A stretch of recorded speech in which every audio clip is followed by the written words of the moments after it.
Right. Welcome to the meeting of Mid-Sussex District Council on Wednesday, the 26th of March. If you could please stand for the opening prayer.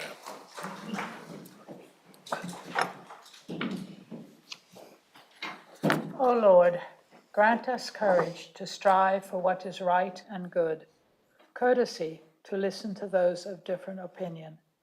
Strengthen us through difficulties and pressures, and guide us in our deliberations, so that we may act in the interests of all in our district, to the glory of your name.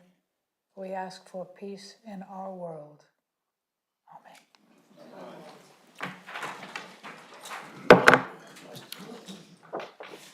I move to item 2 on the agenda, to receive questions from members of the public. I've not received any, so we move to item 3. We've got copies of the minutes of the previous meeting on the 26th of February in your documents. If you could agree whether you accept those minutes as accurate. Agreed. Right, thank you very much. To receive declarations of interest from members in respect of any matter on the agenda. Do we have any declarations of interest? No. We move to item 5. Sorry. I think you can get Councillor Gibson's indicating. Councillor Gibson, sorry, yes. Thank you, Chairman. Just to say that I'm a member of Mid-Sussex Council. West Sussex. In fact, a member of West Sussex Council. Wake up.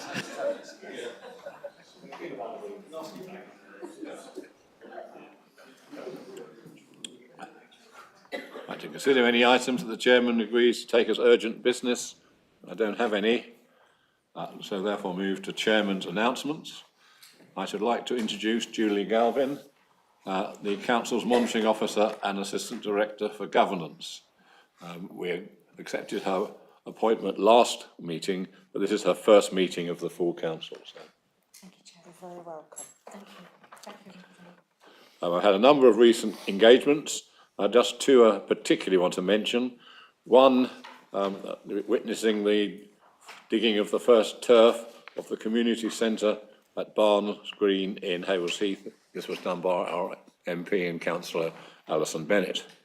And then on the 15th of March, on Saturday at the Ardingly Showground, the whole place was buzzing with 1,600 runners, sort of juniors, colts, seniors, teams from the whole of the country, from Durham in one end to Somerset, and Kent and Sussex were well represented. And I was there to present certificates and medals and the cups to the winning teams. And that was a very interesting occasion to see so many young people obviously taking part in a physical activity and seemed to be enjoying it. It was a lovely day, lovely sunny day. They weren't very muddy, which was a blessing. But that was an interesting day. Okay, I'd like to invite the leader, Robert Davison. Thank you very much, Chairman. I think it would be fair to say that Councillor Jackson Rodney didn't expect in his wildest dreams that he would serve 2 years as Chairman of Mid-Sussex District Council. A veteran election candidate for many years, some say going back to the Great Reform Act of 1832, and a long-serving parish councillor, Rodney has been a fixture of Hurstpere Point's civic society, providing loyal service to his community. His 2 years as chair of this council has been one of calm, politeness and tolerance, allowing members to express themselves freely and not stifling debate or challenge. His, dare I say, avuncular manner has put us at our ease. Rodney has helped ensure that our debates are measured and respectful, simply by virtue of the fact that Rodney is who he is. Thank you for making my life as leader calmer than it might have been otherwise. And thank you for your 2 years of diligent service to us all. You have represented us well at these council meetings and at the many events around the district as our ambassador. And you have shown exemplary support to your chosen charity, Winston's Wish. I know over the rest of this term you will continue to make a valuable contribution to this council, and I thank you very much for the service that you've given these last 2 years. I believe we have a gift for you, but if there's anybody else in the chamber who would like to make any remarks, I'm sure Rodney, in your normal style, will invite them to speak.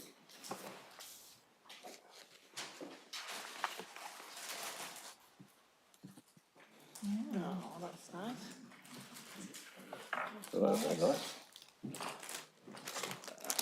Maybe leave it somewhere. Right, well, right. Thank you very much. Yes. Thank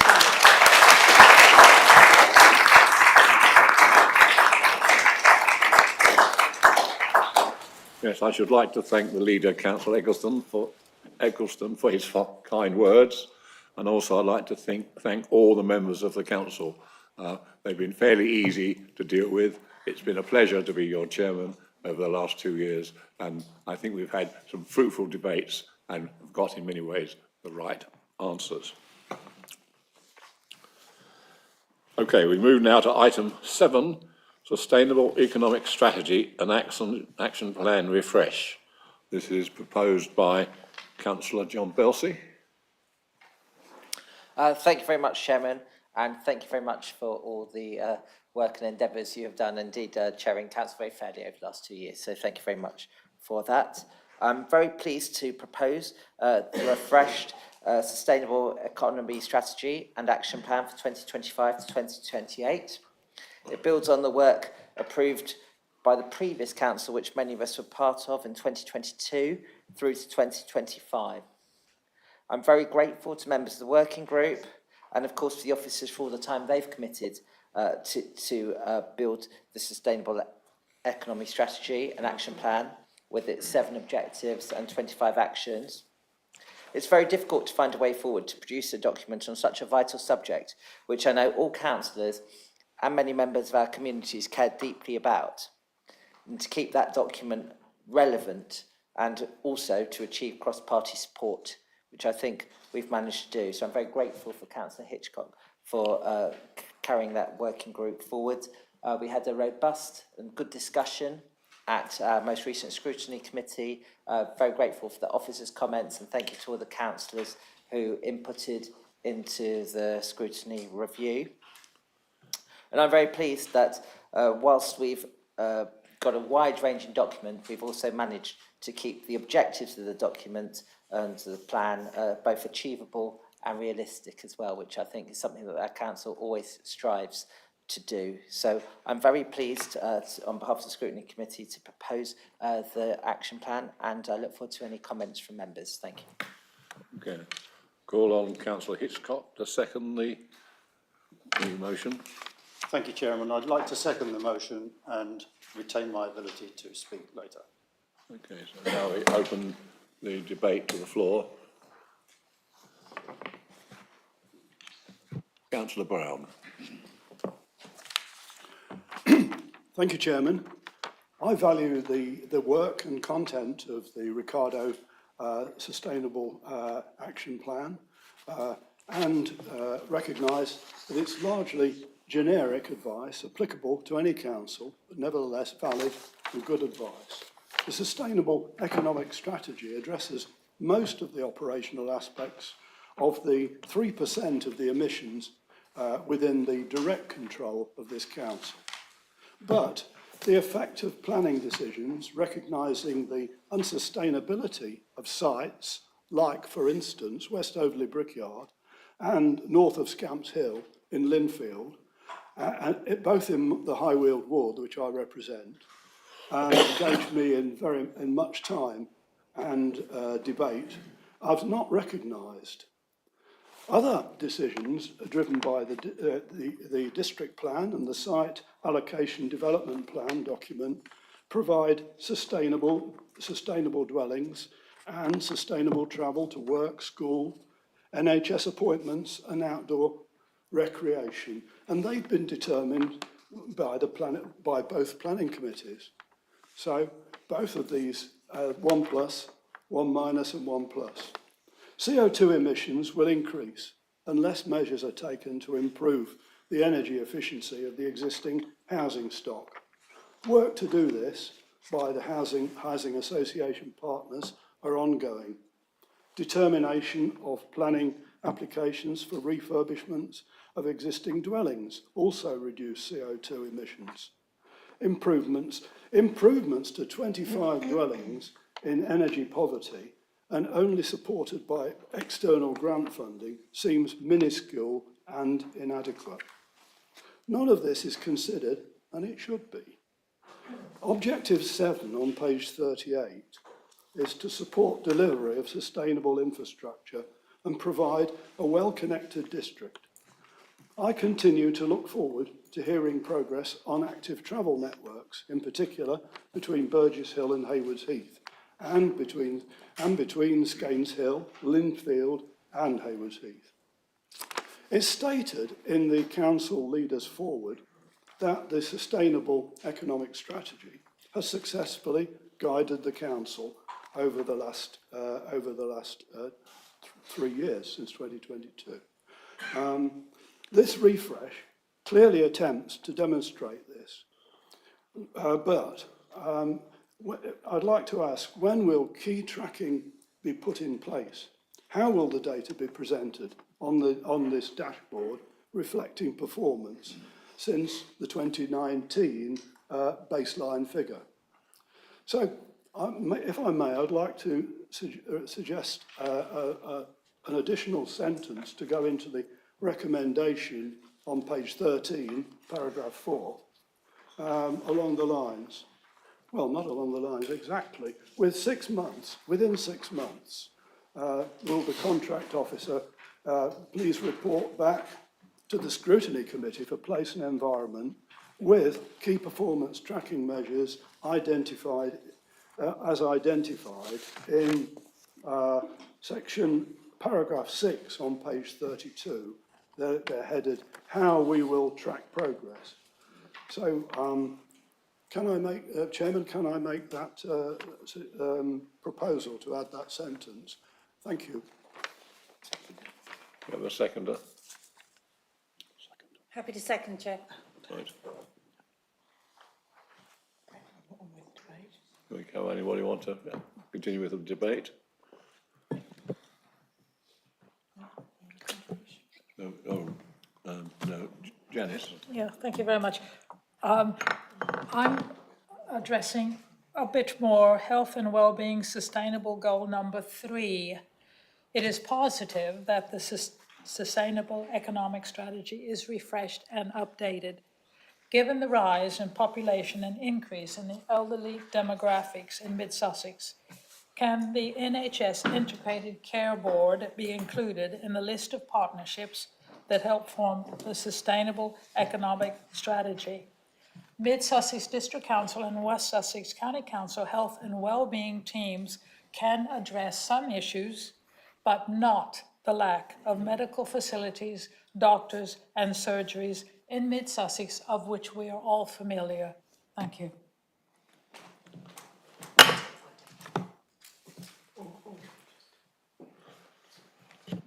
Right.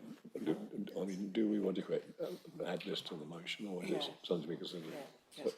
So I suggest you just ask Brad to read his wording out again. Okay. Could Councillor Brown read out the wording of his suggestion? So we're clear. Thank you, Chairman. Within 6 months, the contact officer is requested to report back to the scrutiny committee for place and environment with key performance tracking measures identified as in the how we will track progress, which is paragraph 6 on page 32. Thank you very much. Do we have any more comments on that? Do we have a vote on that then? Yes, oh, go on, councillor Belsey. Councillor Belsey. Oh, well, thank you very much, Chairman. I mean, we do say that we will publish a dashboard of measures which will be updated in real time during the course, and we've got a 3-year plan here. So I think if we just focus on 6 months, I'm not sure that that's really the right way forward. I think we've had a lot of consideration of this. We've got a plan in front of us that has been through a number of different working group meetings and scrutiny, and I think we should just stick with the plan. And I'm very welcome at the scrutiny meetings for people to, we can request updates if people feel that they're not coming frequently enough, but I think officers are well aware of the importance of this plan, and we'll be bringing forward the dashboard indicators as soon as they're relevant. And I'd rather it be that way round than imposing stuff before we've actually got the information. So I think we should stick with it, noting Councillor Brown and other people's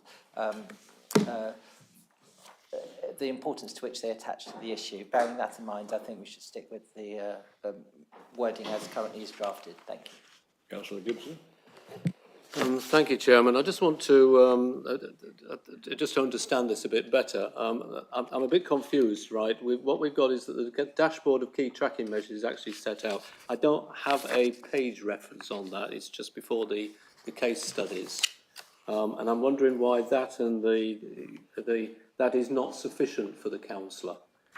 It seems that it is covered, so perhaps echoing Councillor Bells's point.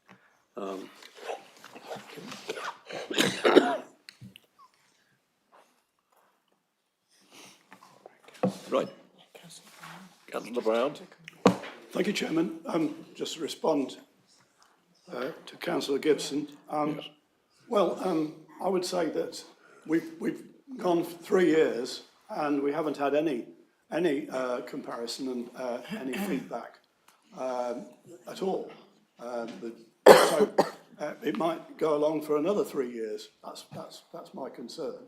But I hear what Councillor Belsey says, and if he's confident that this is going to be managed by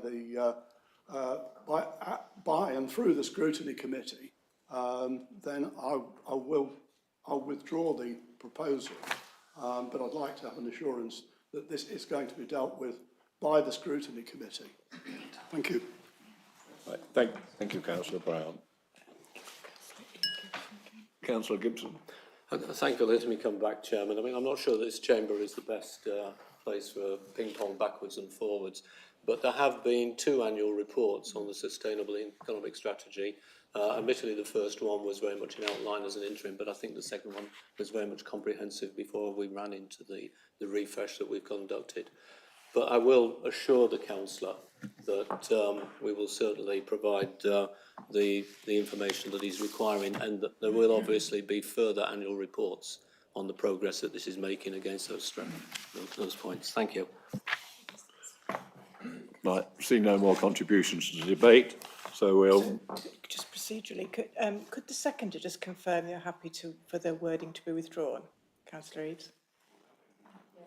Yes, I am. Thank you very much. Right, thank you. The council just needs to signify that. Yeah, so, sorry, the council just needs to signify that it's happy with that being withdrawn. So, Just for general. Judge. are we happy for that to be withdrawn? Agreed. So Councillor Hitchcock has like to reply, has he? Yes, he can, yeah. Yes, Councillor Hitchcock, have you got anything to say? Yes, please, Chair.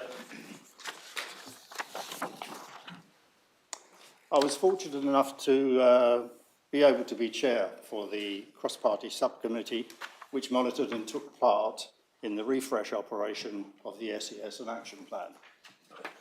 I would like to thank those members of the Scrutiny Committee, Place and Environment, who formed the monitoring party, and those members of the exec and their teams who all worked with us in an open and rewarding discussion which led to the redraft of the original document. The resulting document not only defines who we are and what we do, but clearly tells us how we relate to our external partners and stakeholders. It is now in a format which not only maintains the underpinning of the document by the 17 United Nations Sustainable Development Goals, but also introduces net zero as a key objective. The document identifies where delivery is within the responsibility of this council and where influence with partners and stakeholders is needed. This separation of actions and delivery has put this council in a sharper, more focused position to lead by example. Demonstrating delivery of the action plan is key to its success. Tracking and monitoring progress is now based on a dashboard of tracking measures and reliable data streams. The dashboard will be posted on our website as an up-to-date, real-time indicator of our performance. This document is clearly cross-referenced, much shortened, and is very readable as a version, which supports and underpins the vision for a vibrant district that is attractive, resilient, innovative, and that balances social well-being, environmental protection, and sustainable economic growth. I commend it to members. Thanks, Chair. Thank you, Councillor Hitchcock. I see no further people wishing to speak, so therefore we'll move to the vote using your electronic. Oh.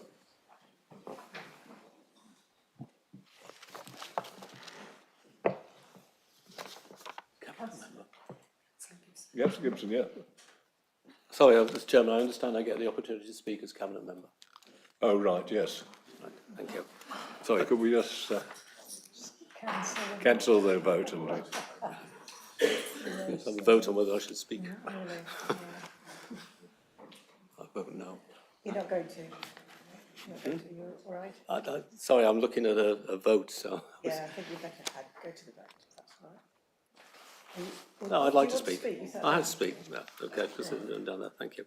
I mean, firstly, what I'd like to do is go back to Councillor Henwood's point, which did come up at the scrutiny committee, and I think that it gives me the opportunity to draw your attention to the excellent diagram, which once again I don't have the page reference, but I think it must be something like 18 in there, and you can see that the NHS are all represented through the West Sussex Health and Wellbeing Strategy. This is figure 3, and it's somewhere down here. So the NHS ICB and the West Sussex County Council are both members of the Sussex Health and Care Integrated Care Systems. That's the ICS. And West Sussex leads on the delivery of public health services in the county, working with the teams in the districts and boroughs. So that's where our own public health team comes into it. And that relationship is represented in this strategy through a link between them, which, if I actually look at it, is probably not there. But it's a two-way arrow in that it feeds in and also it comes back. So to answer Councillor Henwood's point, I would argue that the relationship is very clearly represented in there, as indeed are all the other relationships ongoing, and I personally think that is an excellent diagram as an entry level into what this strategy attempts to achieve in terms of what it draws on and how it directs outwards. I also wanted to just take an opportunity to say something about the West Sussex Economic Strategy, which was recently discussed by the County Council's Scrutiny Committee. And like this Council's Sustainable Economic Strategy, its economic strategy is a strategic overarching document. It covers a longer period, 2025 to 2035, and it sets out the national, county and local context. It highlights the economic assets and strengths that provides significant opportunities. The key points are it recognises that economic growth seems to be a theme throughout all levels of government, needs to be balanced with sustainability goals and the challenges of climate change, and identifies 5 ambitions which are similar to the objects of the strategy. But the real reason for drawing it to your attention, and it's not all of this document, but it is a fairly hefty document and a hefty read, is the evidence report. And the whole thing is, I would say, gives you a very good background into the county that we live in, and the individual economic profiles for the districts and borough councils are again very helpful. And in the context of local government review and the likely aggregation of councils in the future, I suggest that it gives us an opportunity to look in terms of what areas we're similar with. Now, it would be remiss of me not to support the members of the, not to thank the members of the working group for the efforts that they put into this, and also the officers who I know spent many hours on it. I did manage to attend most of the meetings, and they were very good debates. So in conclusion, I fully support the draft strategy that you have before this evening. I hope that you will have your unanimous support, and I look forward to working on the delivery of the action plan in future, as I've already indicated. Thank you. Thank you, Councillor Gibson. We go to the vote now.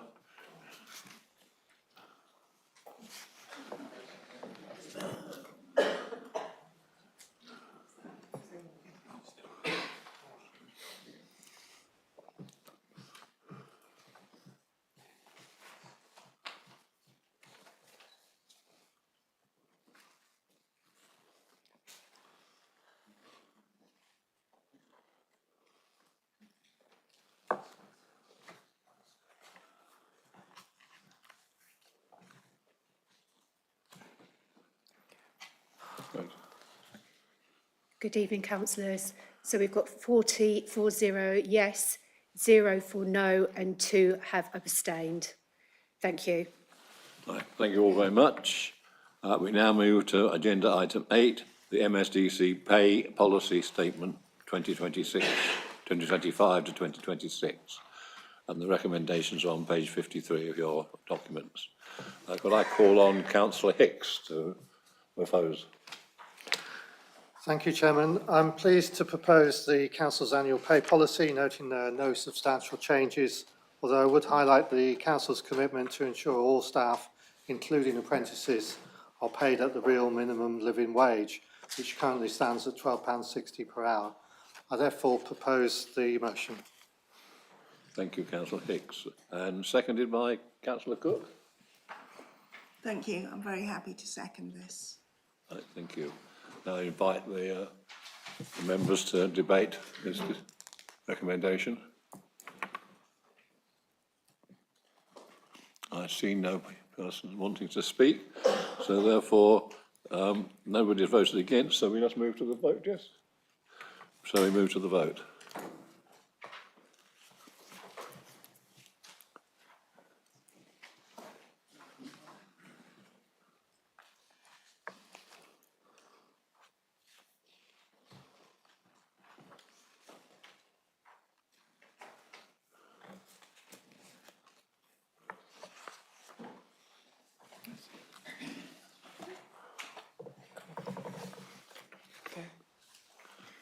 Thank you, members. So 42 voted for yes, 0 no, and 0 abstain. Thank you. Right, thank you all very much. We now move to item 9, Standards Committee Annual Report Update to Council, proposed by Councillor Cornish.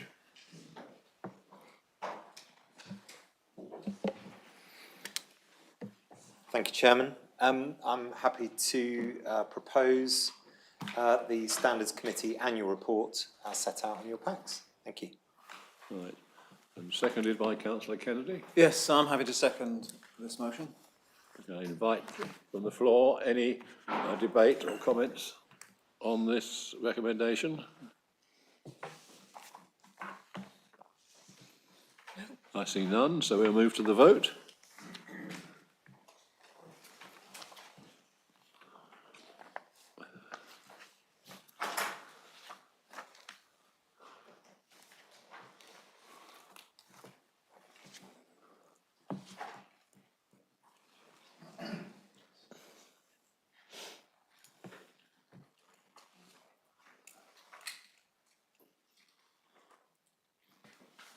Thank you, members. 41 for, 0 no, and 1 abstain. Thank you. Okay, so we now move to item 10, Programme of Meetings for 2025 to 2026, proposed by Councillor Eggleston.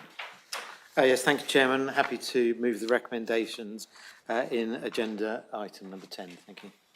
And seconded by Councillor Hobbs. Thank you, and I'm happy to second the motion. Do we have any person wishing to join the debate or make comments? I see none, so therefore we'll move to the vote.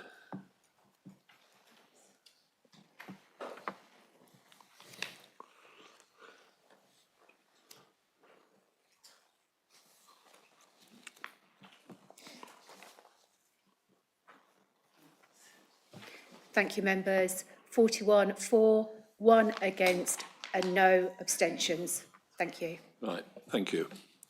We now move to item 11, recommendations from the Cabinet proposed by Councillor Eggleston. Yes, thank you, Chairman. Happy to move the recommendation in agenda item 11. I'm sure my colleague, Councillor Hicks, will have more to say, but I would just flag up the continuation of the policy which commenced under the previous administration and we followed through in 23 and are continuing, which is another round of grant funding and match funding from this council for temporary accommodation to give us greater resilience in dealing with homelessness in the district. And seconded by Councillor Hicks. Thank you, Chairman. I'm pleased to note the report which highlights the Council continues to meet and exceed budget targets, helped particularly by efficiency savings which have been identified in the current financial year and incorporated into the 25-26 budget, as well as strong Treasury management receipts which have enabled the transfers to specific reserves as outlined in the Cabinet report, including, as was referred to, 1.2 million in funding for temporary accommodation, which will leverage in further central government funding. We can therefore thank our officers for working within a demanding budget and meeting performance targets whilst continuing to show an ability to respond to new funding opportunities and maximise the benefit to mid-Sussex residents. Therefore, I second the amendment. Right. Invite members to contribute to the debate on this recommendation or any comments. I see none, so therefore we move to the vote.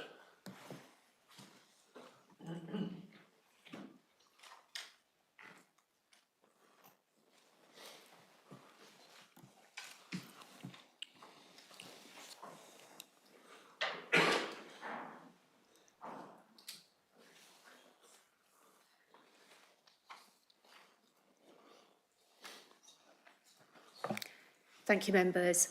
41 for, none against and 1 abstain. Thank you. Right.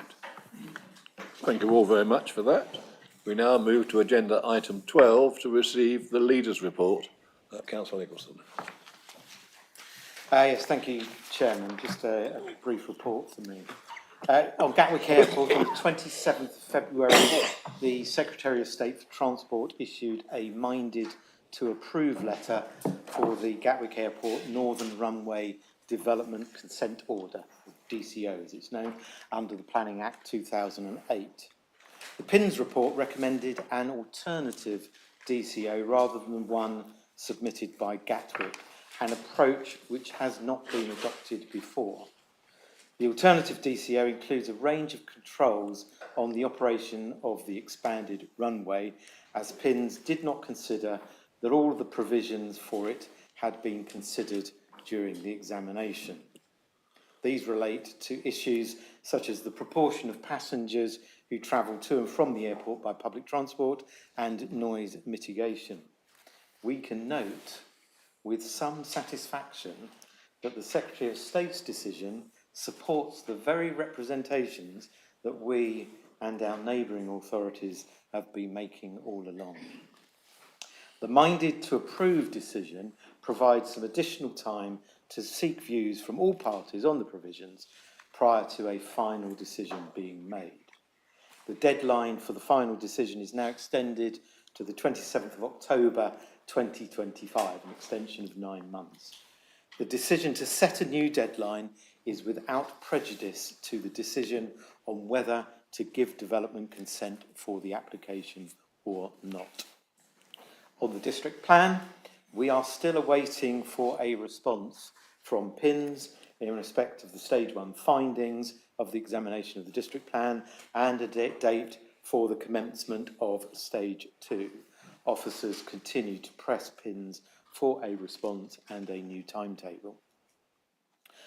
On Monday, I received a response from DEFRA following our letter of the 17th January 2025 in respect of our family farm tax motion, and I will arrange for the response to be shared with members. You will not be surprised to learn that it didn't support our position that we had when we discussed the motion. Then finally, on local government reform. On Friday the 21st of March, I agreed the interim submission on LGR made by all the West Sussex authorities, and I made it on behalf of this council. The interim submission has been circulated to all members, and I'd encourage you to read it if you've not done so already. This interim submission did not bind the council to anything and was therefore not a decision requiring cabinet or council approval. You will notice that it provides an update on LGR, setting out some broad principles and options for the number of unitary authorities likely to be achieved from the West Sussex footprint, being 1 or 2 unitary authorities. You cannot automatically assume that the single unitary option only relates to the whole of the county footprint. The interim proposal also seeks clarification from the government on a range of factors which will materially affect the final proposal that is made. In addition to the evaluation of evidence and data, which is critical to the formation of the final proposal for LGR in West Sussex, the work is also dependent upon the government's firm view on the appropriate population number for a unitary authority, and the Minister has made statements lately suggesting that the population criteria in the White Paper may be more flexible. The situation and status regarding the city and whether it can remain or wants to remain as a unitary authority without enlargement, and if it wants or needs to enlarge, how this will be accommodated. And then finally, Crawley's discussions with Reigate and Banstead and the LGR in Surrey. You will see in our submission that we have reserved the right to change the interim proposal in the light of the answers we receive from government. The final proposal must be submitted by the 26th of September 2025. Working back from that date means carrying out consultation on LGR with residents and stakeholders in the late summer, July and August, which I appreciate may not be ideal, but that is a timetable that we've been given, not one we have set. Then leaves us around 3 months to formulate a proposal for reform. Ideally, I think we would all like all authorities to coalesce around a single proposal for consultation and submission. That may not be possible, of course, and it could be that competing proposals are submitted to the government. The final decision on the proposal rests with the government, not us. And the decision on the proposal that is submitted will be one that this council will take in this chamber. Finally, I don't think we should let it pass unnoticed that this exercise is in addition to the current workload of officers, and I would like to express my sincere thanks and appreciation to all of them for the way they are going about this complex work stream alongside their other difficult work and projects that they have in hand. Happy to take questions. Right, do we have any questions to the leader? Councillor Kennedy.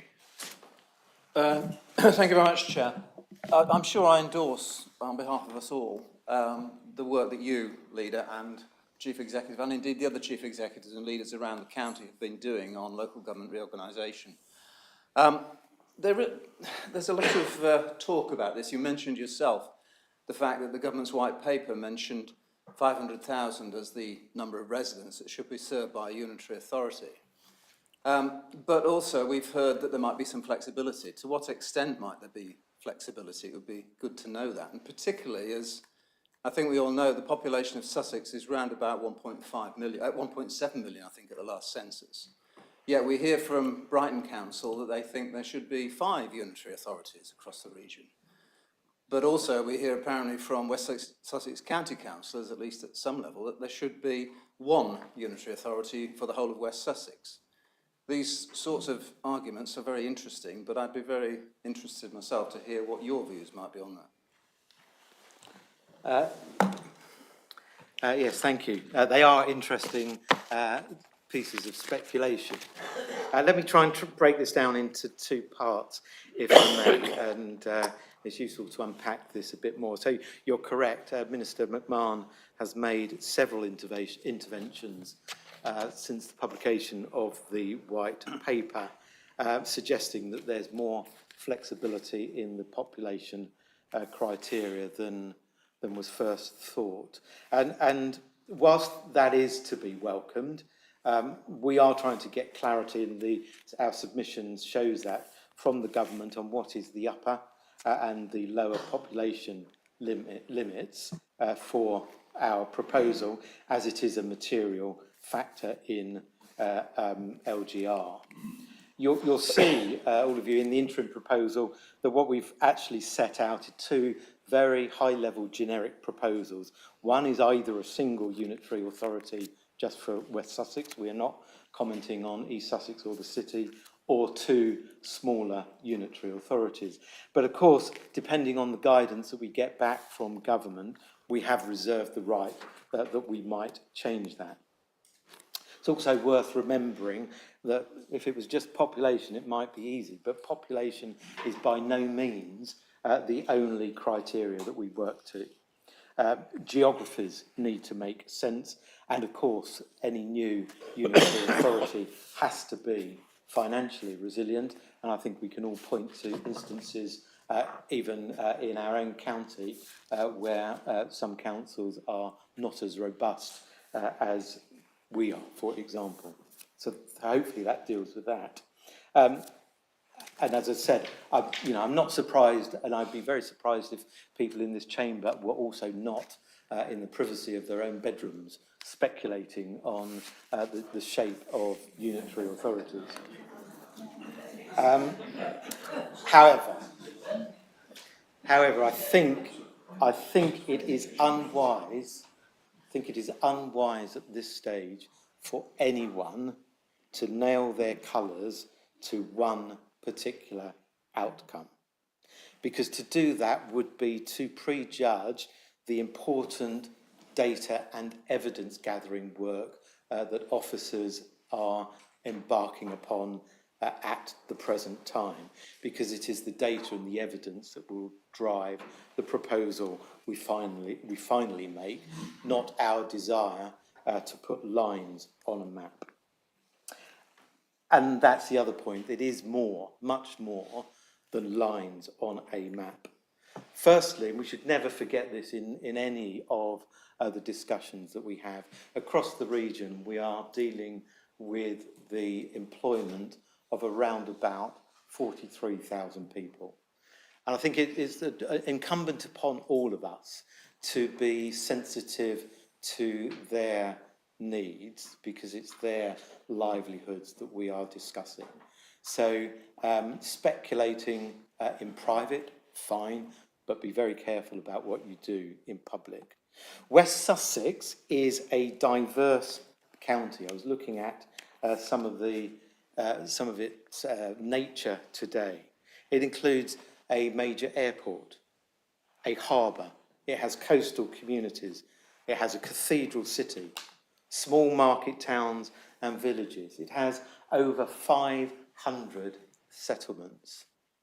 It has a national park, 2 areas of outstanding natural beauty, and over 70 sites of special scientific interest.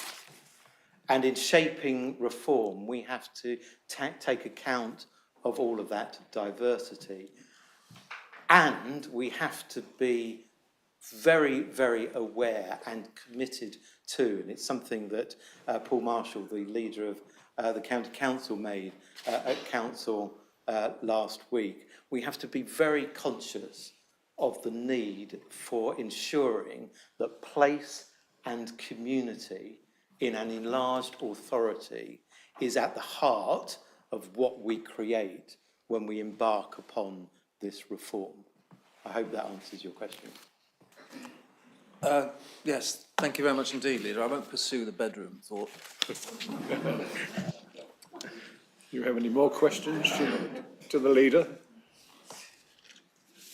I see none, so we then move to the next Cabinet member, Deputy Leader, Councillor Hobbs. Thank you.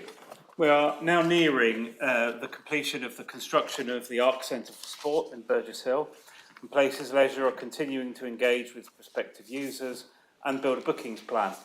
There is a small risk to the opening timeline around provision of water to the site, but other than that, we're on target to complete the works in late spring, and we're working towards an official opening in early July, but with groups making use of the facility way before that.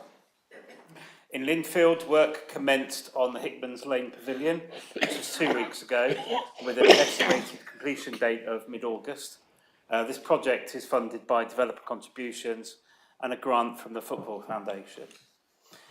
In East Grinstead, work commences on the Parks Master Plan work at Mount Noddy imminently, then at Hempsey's Meadow and Andrews Field in Peace Pottage, and at Victoria Park in Haywards Heath in June. As part of the budget process, we of course agreed to move forward on the 2 next master plan sites, works at London Road Rec in Sussex and at St John's Park in Burgess Hill, and these will become our focus later in this financial year. In regards to parking, in the 24-25 budget, we commissioned 2 pieces of work, a study on car parking solutions for our large villages and proposals for increasing capacity at Queensway Car Park in East Grinstead.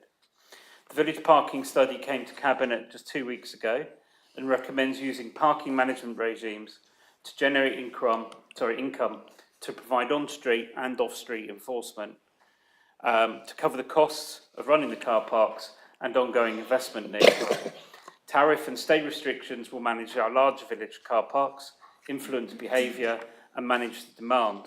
Our village car parks are of course much smaller than our town offerings, and whilst all car parks are essentially used for the same thing, parking your car, the model of usage is slightly different in each location, and as such the study proposes a set of tariffs that reflect the different usage model.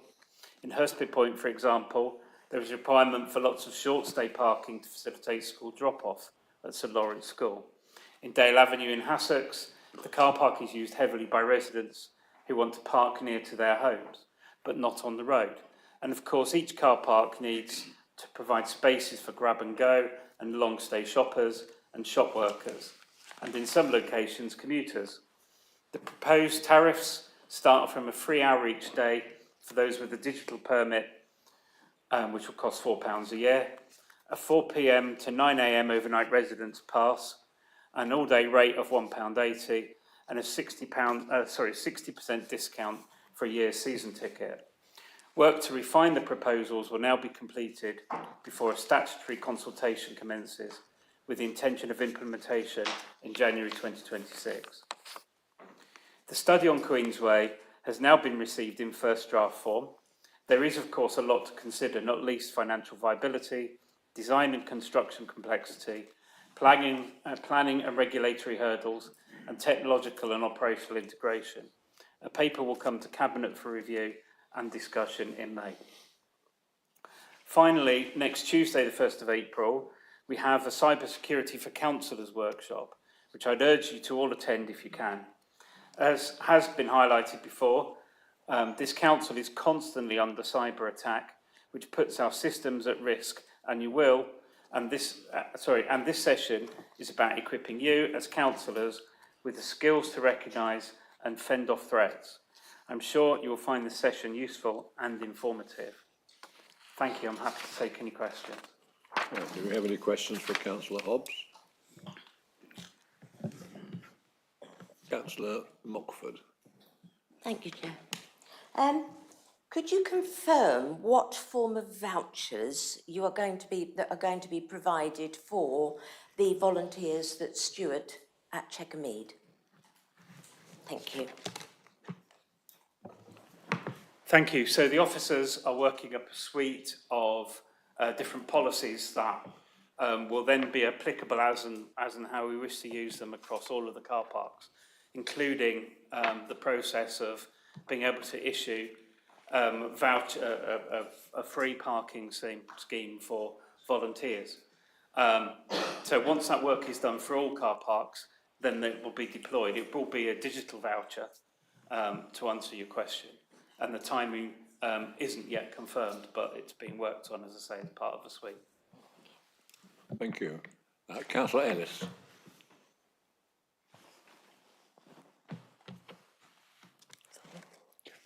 Thank you, Chairman.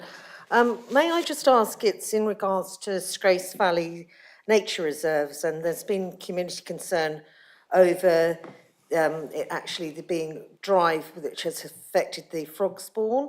I just wanted to know, I appreciate you might not be able to answer this tonight, has that been addressed? Because it suggests that it's been an ongoing problem, and just how that we managed, just so we can update the community, because they're obviously very concerned over the nature reserve, but it's the dew ponds that was running completely dry. If I could have an answer, and if we could update people on regards to that. Thank you. Thank you, Councillor Ellis, for your question. I'm afraid you're right, I don't have an answer for you now, but we'll endeavour to get one to you in writing. Thank you. Thank you. I see no more questions for Councillor Hobbs. So we now move on to the Cabinet Member for Finance, Councillor Hicks. Thank you, Chairman. I'm pleased to report that the Council met the statutory deadline for approval of its 23-24 accounts, which were approved by the Audit Committee on the 18th of February, with our auditors finding no issues to report. The Audit Committee also met on the 18th of March to conduct its valuable role in appraising internal audit reports and reviewing strategic risks. The finance team are now working to ensure that the 24-25 accounts are closed down in good order. This week is Debt Awareness Week, and I would particularly highlight council support for residents in financial difficulties, noting the success of its new contract with Welfare Together, which commenced last April. This provides support and guidance for those struggling with debt. The level of engagement with referrals relating to problems with paying council tax has risen from 7% under the previous provider to 44% under Welfare Together, indicating more people are taking up the opportunity to use this service. The council's success in supporting those in council tax arrears has been evidenced by a 40% reduction in the number of reminders issued, and increases in the recovery rates for business rates as well as council tax. I would also commend Step Change, a national charity which provides free, non-judgmental debt advice for anyone struggling to pay their bills. As we approach the new financial year, we need to continue to be conscious that the corporate plan agreed last month showed that from 26-27 this council faces an underlying deficit of 1.1 million, plus a significant reduction in its business rates income, which could reduce by 3.7 million, therefore creating a substantial deficit which will need to be bridged. Given the Chancellor's spring statement today is likely to be nothing but bad news for this council, this highlights why the authority is having to make changes to parking and other fees to ensure this deficit is minimised. I should also highlight the council's leaflet on what council tax funds, which has been circulated to members today. This shows that 90% of the 25-26 budget is funded from council tax or business rates, and just 6% from central government. As a council, we can be proud of our record in protecting services and investing in our district, and that services provided by this council costs the average council taxpayer just £3.78 per week. I'll be happy to take any questions. Are there any questions for Councillor Hicks? I see none. Right, thank you, Councillor Hicks.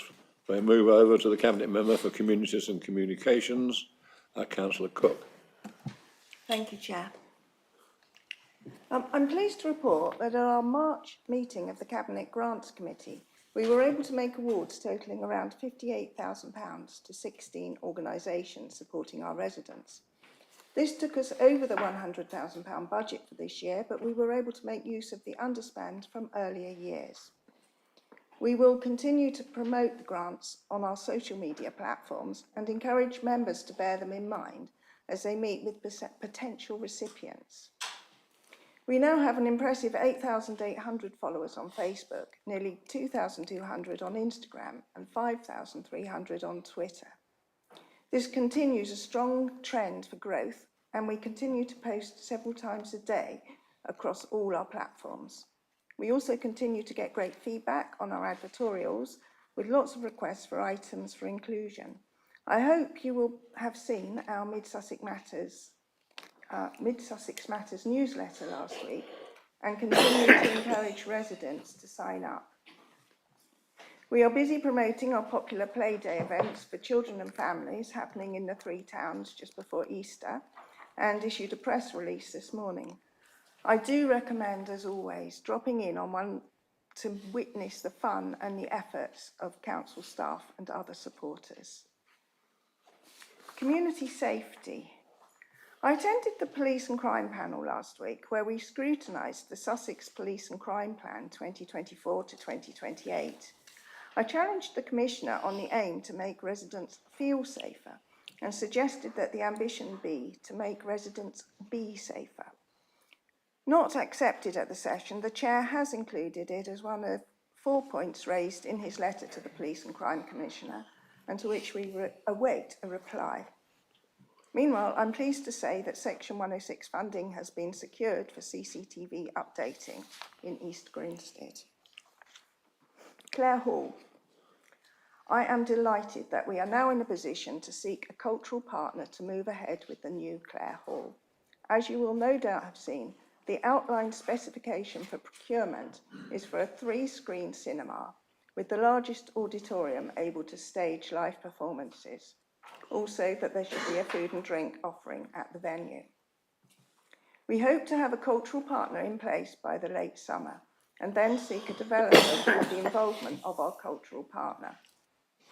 To reach this point, we have all spent a huge amount of time engaging with the community, assessing community proposals, debating in cross-party committees and a steering group, as well as Cabinet and Council. Not to forget the work put in by officers. I would like again to thank the public, members, officers and advisors for their input. I believe that this work has achieved the best procurement specification with which to move on to the next stage in providing a new Clare Hall. The hybrid of cinema with facility for live performance recognises the history of Clare Hall while providing a modern cultural offering to satisfy Mid-Sussex residents for decades to come. We have worked hard to bring the best facility for residents while minimising financial risk for the council and taxpayers. The venue will provide a range of interesting jobs and contribute a new focal point in the town to support local business. Thank you. Welcome any questions.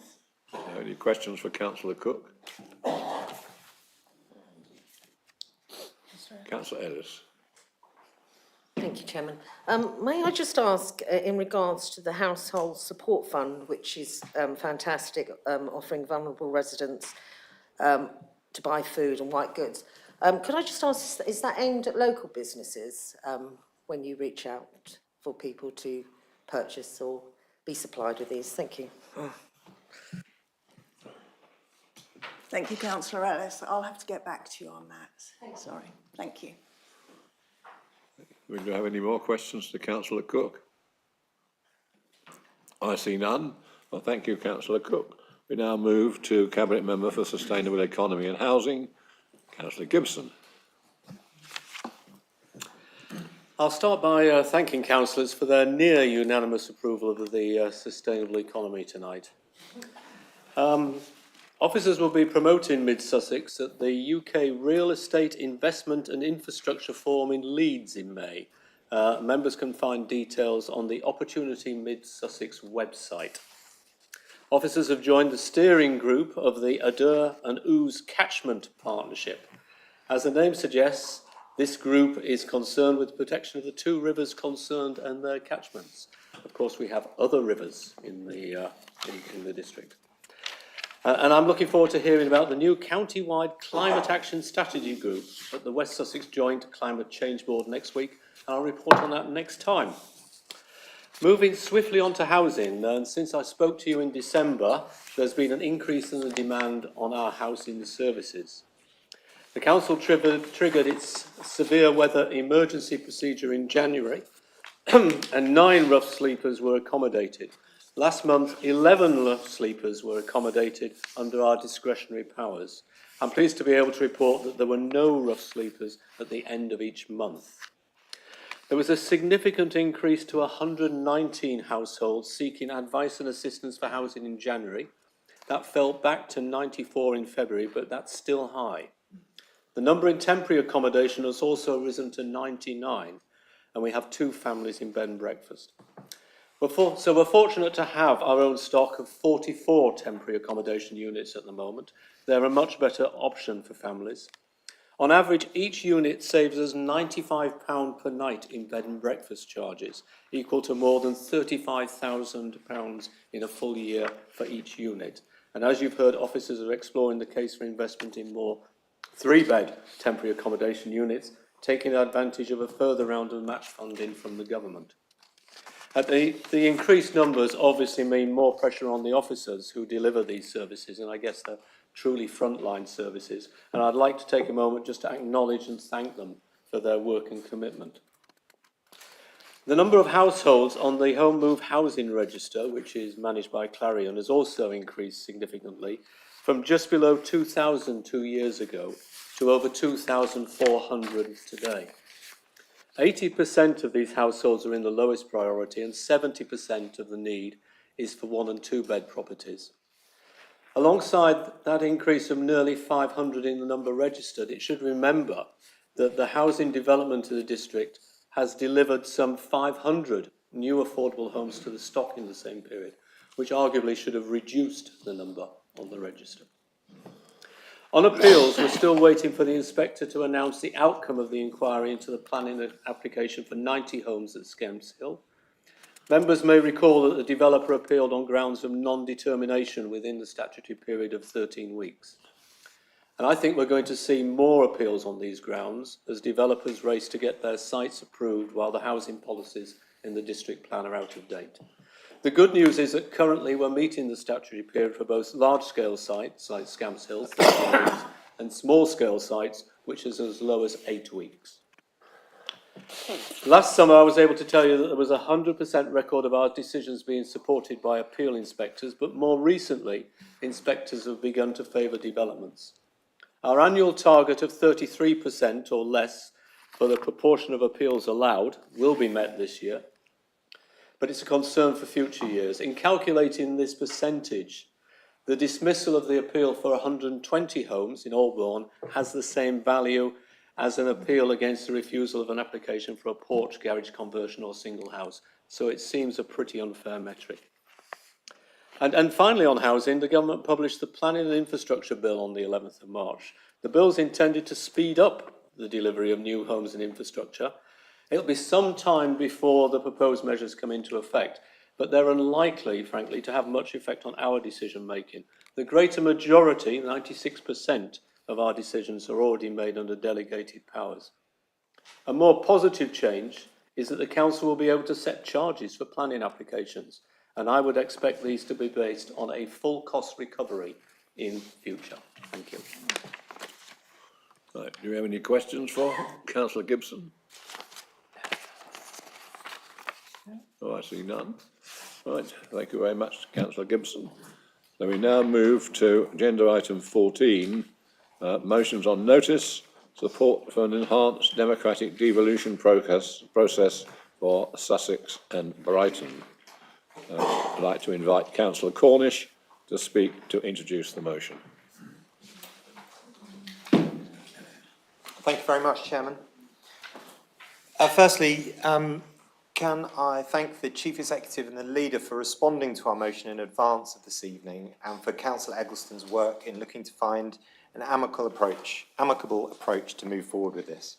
Before I explain the background of our motion, our group have agreed to accept Councillor Eggleston's amendments in full, which you can see before you on your tables. Our motion was raised to bring the conversation to the floor now, as these issues you see before you have been voiced by Greens in other authorities already, and we are yet to do so ourselves in public. The LGR and MCA process is uncharted territory for many, if not all, members in the room, which is why it's important that we take this opportunity sooner rather than later to consider the potential scenarios we may face as a district in our current form, and together help shape how our council responds to the proposed changes. Local government reorganisation and mayoral elections present new opportunities to make voting even more democratic, and we want all Mid-Sussex members to be a part of that conversation and to be heard before it's too late. For example, Surrey County Council has set up a members' LGR reference group which has met 3 times to agree on their strategy. As our motion originally intended to set out, devolution and the creation of mayoral strategic authorities will mark a significant change in how local government operates and potentially to the democratic processes for establishing new government tiers. What it should do in the best interest of residents in our town, in our own districts and those of our neighbours, is prioritise the most meaningful and transparent democratic processes, from the cost of candidacy to the value of each vote, through the implementation of governance and accountability. In the original preamble, we talked about the financial barriers to candidacy because we're concerned about the potentially high deposits required, like those we saw in Lincolnshire mayoral election packs this year, where the deposit required was £5,000. Spending limits for mayoral candidates in Sussex could be upwards of £110,000, a figure which will disadvantage parties who don't have large donors. The mayoral voting system for the London mayor was through a supplementary vote up until 2022. It was a much fairer system, ensuring that the winner had broader public support. And given low turnouts in local elections, this is particularly poignant. We, of course, accept there are still a huge number of uncertainties and decisions to be made at national level regarding these figures and indeed the process. But we should be aware of those scenarios that we may be faced with. And indeed, Councillor Eggleston highlighted some of those earlier in his cabinet report. Importantly, we should be vocal about what we don't want to happen as much as what we do want to happen, and we need to work together to do that. Simply, our motion originally asked this council to promote the reduction of financial barriers to candidacy, greater equity in election campaigning, the fairest voting system for mayoral elections, increased local democratic accountability, and devolution that is fit for the climate and nature emergency. I know the leader and officers have a very difficult job in balancing the demands of this process with other neighbouring authorities, but we want members on behalf of residents and of all political persuasions to play a meaningful part in this process with this motion.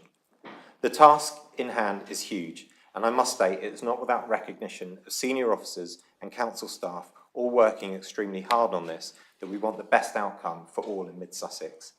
You will see a written abridged version of our motion in front of you, as I mentioned, tabled by Councillor Eggleston and Councillor Lucroft, which we can support, being more likely to command the consensus this evening.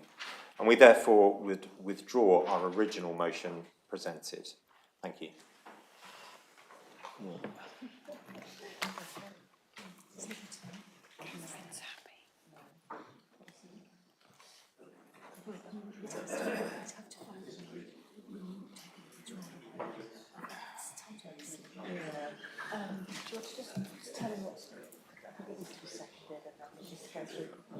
But as is withdrawn, the motion. No, he can't. No, Julie will help. Could I ask the... Yeah, thank you. Good evening, members. So procedurally, there has to be a substantive motion, which you've proposed. If that were to be withdrawn, then we can't have an amendment standing. So it's for the council to decide whether they want to withdraw the motion or proceed so that the amendment can be tabled.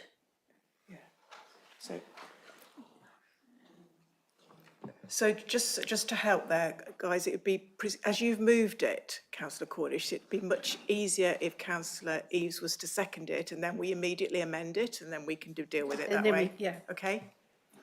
Okay, Councillor Eaves. Sorry. Thank you, Chair. Thank you for guiding us through that, Julie. Yes, I'm very happy to second this and maintain it for the moment. I would just like to focus on the fact that the mayoral position is going to be very powerful, right? And it would be a shame to have this electoral reform if we didn't get the voting system right. And our voting system is terrible, really. Our turnouts are terrible, which are testimony to the fact that our voting system is terrible. I just want to give you the figures for Bedford and Yorkshire. In 2023, this is first past the post, yeah? Conservative candidate was elected as Mayor of Bedford with just 1/3 of the votes and a 35% turnout, which is about 10% of the actual electorate by my maths. And in 2024, just to keep things even, the Labour candidate was elected Mayor of York and North Yorkshire with just 35% of the votes and a turnout of 30%. So again, really appalling parlous figures. So if you do nothing else, I would ask you and the public generally to go to the Sussex and Brighton devolution consultation by the 13th of April. There are about 8 questions, and question 2 is about governance. And please say, I would like the supplementary vote to be maintained, to be restored, because it was in existence up until 2022. Thank you very much. Happy to second the motion. Right, thank you, Councillor Eaves. And now we... Councillor, yeah, so just invite the chamber to debate. I invite the chairman... The chamber to... The chamber to debate the proposal. Councillor Eggleston. Thank you, Chairman. As members know, I have tabled an amendment to the original motion. I'm grateful to Councillor Cornish and Councillor Eaves indicating that they're happy to accept the amendment. It does, as you know, and as members know, substantially change the original motion, and hopefully it will command support across the chamber. I appreciate that there may well be members in the chamber who have issues with elements of it, for example, proportional representation. But I'm glad that the motion has survived, because this, along with local government reform, is the most significant constitutional and governance change that we've faced in this district and in the region, certainly since 1973, and to some extent ever. Okay, so it's very important as a chamber that we are properly informed about the implications, and that we are properly informed about how a combined county authority, combined mayoral authority will work. And one of the reasons why I didn't just suggest that we oppose the motion is that I want all members to have an opportunity to be properly briefed and to express their views on how they feel devolution should work in terms of its creation, but more importantly, how it is run. And it is important that we do that on the basis of knowledge and on the basis of the facts. And there were some elements in the original proposal which jumped the gun, because there are a number of issues which are yet to be decided, and it's an opportunity for us to try and influence matters. Now, the reality is that the structure of the combined authorities is going to be determined by the government, and we know that this government does not, for example, support proportional representation of any kind, and we do actually know that Her Majesty's loyal opposition do not support proportional representation either. I don't say that in any way to be critical, just observe it as an objective fact. So if you're looking for legislative change, you're not knocking on an open door, but it is fair for members who hold the view about a change in a voting system, it is fair for them to have a forum in which they can express that and to be briefed on it properly. I would say, though, that in terms of the way a combined mayoral authority works, what is as important, if not more important, is the way that the representation from the constituent authorities are represented. In other words, that there's fairness in terms of the population size to your constituent members, number one, and number two, that the scrutiny process for the combined authority is properly politically balanced. And if you look at other combined authorities, that is the way that it's set up. And I would hope that that's something that we could all advocate for. In terms of, how much deposits are, that there is, quite strong evidence that the deposit that is levied elsewhere is not a barrier to drawing candidates. And we don't know, because we've never done it before, how much it would cost to run an election across a region. So whilst the limits shouldn't be so high as to provide too much an advantage to any one party, neither can they be too low to avoid the democratic process from being carried out. I'm happy that with the resolutions that are before members, which is that we all get briefed, we all understand what the process is, and we all input into that, and then if we agree, we will write letters accordingly. And I'm also happy that we will raise those issues in our discussions with other leaders in other local authorities. And I've given the commitment previously, but I'm happy to confirm it in this motion here, that when it comes to the process of local government reform, absolutely, I want members of this council to be properly informed and engaged in the difficult work that officers and myself are involved in with the county council and my colleagues in the other district and boroughs in West Sussex. I hope there's enough in this motion for people across the chamber to support it. It is reasonably worded, and I hope is helpful to all of us to understand the difficult task which we are engaged in. Thank you, Councillor Eggleston. I call on Councillor Lukoff to second the proposal. I second the amended motion and reserve my right to speak. Thank you. Okay, then we move to the debate on the amendment. Oh, don't see anybody wishing to speak on the amendment. So I've called back to Councillor Lucraft, who wishes to make a reply. Thank you. I think a lot of valid points have been made by the original proposer's original motion and also by the leader both in his cabinet report and just now in proposing the amended amendments. Some of those things, I think we all kind of can see that this is a major change for local government in our area, and we all want to be engaged in trying to ensure that the process that we go through deals with certain things like the democratic deficit, and that has to be improved by trying to make the voting system fairer and by including better representation in the process. There's one of the biggest concerns I think many of us have is about the reduction in number of councillors, which may mean that it's a lot harder for communities to be represented, such as ours, and the potential that decisions are taken further away from the local community that is affected. So a lot of us, I think, have a number of things that we want to see improved in the process.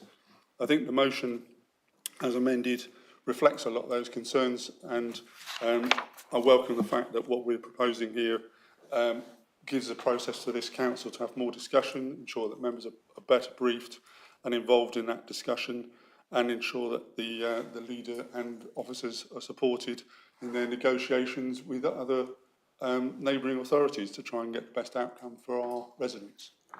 So I support the motion as amended and encourage everyone else to do so too. Thank you. So I now call upon Councillor Cornish, the proposal of the original motion, if he wants to say anything.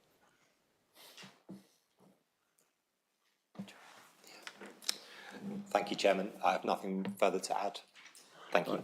Right, thank you, Councillor Cornish. So I now move to the vote on the amendment. So if you can use your touchpads.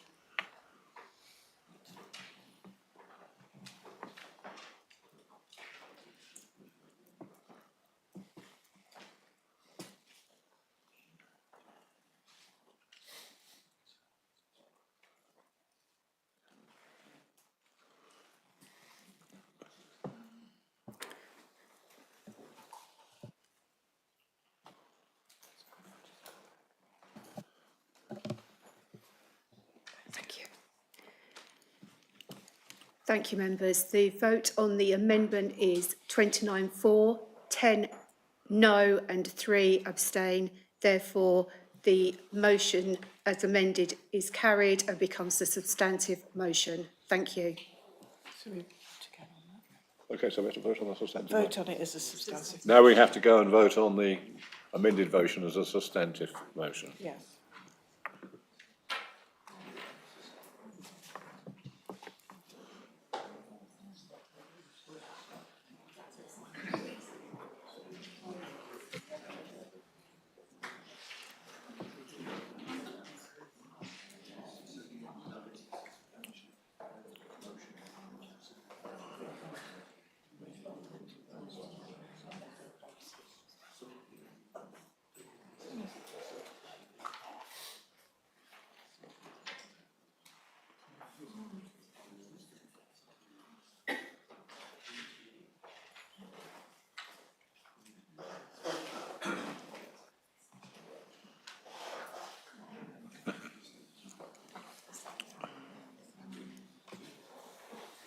Thank you, members.